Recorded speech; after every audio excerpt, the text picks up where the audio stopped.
Begin by using a trim removal tool and gently pry the end dash trim piece off below the vent. It is just held in place by two clips from behind.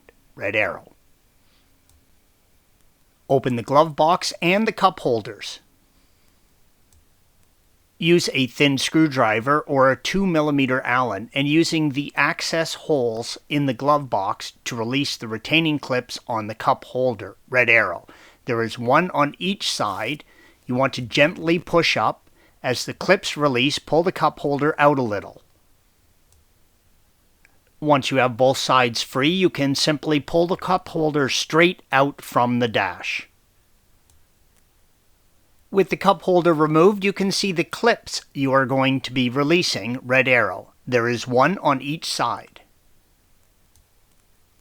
With the cup holder out, you can see the two pass-through holes you will be using.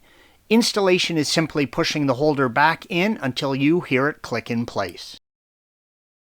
Thanks for watching.